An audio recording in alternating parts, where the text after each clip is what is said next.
हे guys, YRF spy universe और आलिया भट्ट की much awaited film Alpha अब फाइनली रिलीज होने जा रही है और मेकर्स ने इसके टीजर और ट्रेलर बिना कोई शोर मचाए, बिना कोई अनाउंसमेंट किए सीधा ड्रॉप कर दिए हैं। और इन लोगों ने ट्रेलर को ऐसा काटा है कि फिल्म का प्लॉट ही रिवील हो गया है। मतलब इससे ट्रांसपेरेंट ट्रेलर मैंने रीसेंट टाइम्स में तो नहीं देखा है भाई। ट्रेलर के अकॉर्डिंग बॉबी देओल कोई एक्स इंडियन आर्मी ऑफिसर है जिनका एक सपना था अल्फा प्रोजेक्ट बनाने का। इंडियन आर्मी के हायर ऑफिशियल्स ने उसको रिजेक्ट मार दिया।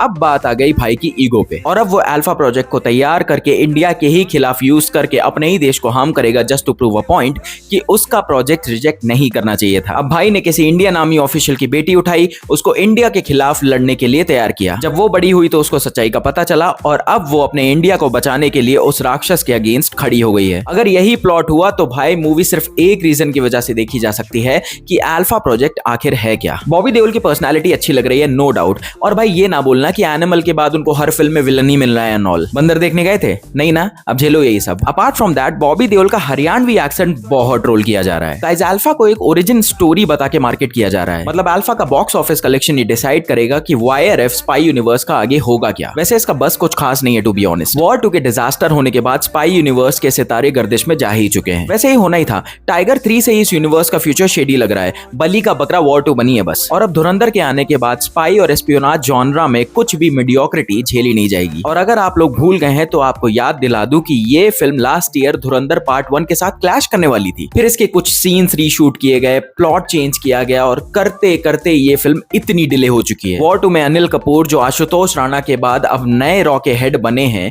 उनका उसमें एक कैमियो था। But it seems like alpha में उनका एक प्रोमिनेंट रोल रहने वाला है। वैसे प्लॉट का भी कोई इशू नहीं है। अगर मूवी एंटरटेन करती है तो ऑडियंस को कोई दिक्कत नहीं होने वाली। पर अगर फिर से वही अमन और शांति की लॉ जलाना, पाकिस्तान प्रेम दिखाया गया ना, तो भाई इस फिल्म को कुत्ता नहीं पूछने वाला। वैसे आलिया के एक्शन सीन्स भी ट्रोल किए जा रहे हैं। देखो, आलिया के बारे में मैं कुछ इसलिए नहीं बोलूंगा क्योंकि बंदी ने प्रूव किया है खुद को from time to time, specially जब वो सोलो आती हैं। राजी, गंगूबाई, हाईवे, रॉकी और रानी, जिगरा। पर ये फर्स्ट टाइम होगा जब ऑडियंस को आलिया एक्शन करते दिखेंगी। लेट्स सी कैसी लगती हैं वो। वैसे शर्वरी वाग भी हैं फिल्म में। ये पहले आलिया से लड़ती दिखती हैं, फिर जब प्रोबेबली उन्हें आलिया के प्योर इंटेंशंस का पता चलता है फिर वो उनके साथ मिल जाती हैं। अब उनके कैरेक्टर में कितनी डेप्थ होगी ये तो फिल्म देख के ही पता चलेगा। एज ऑफ नाउ ट्रेलर उतना बुरा तो नहीं लगा मुझे। अगर ये एक स्टैंड अलोन फिल्म होती तो शायद इसका बस थोड़ा ज्यादा होता, पर क्योंकि ये एक स्पाई यूनिवर्स की फिल्म है तो सब एंटिसिपेट करके बैठे हैं कि ये भी उसी टेम्पलेट पे बनी होगी। वैसे colour grading, cinematography, action scenes सब सेम ही लगता है सारी फिल्मों में, तो बेसिकली ऐसा कुछ नया नहीं है। हाँ, एक चीज अलग हुई है जो स्पाई यूनिवर्स की पिछली फिल्मों में नहीं हुई थी। जो स्टार कैमियो करने वाला है उसका ग्लिम्स इन्होंने ट्रेलर में ही दिखा दिया है। इन आंखों को देख लो and let me know in the comment section कि ये है कौन। ये फिल्म 3 जुलाई को थिएटर्स हिट करेगी, पर ये खुद हिट होगी या नहीं, let's see. Guys, comment down below how excited you are for Alpha. मिलते हैं अगले वीडियो में। Bye bye.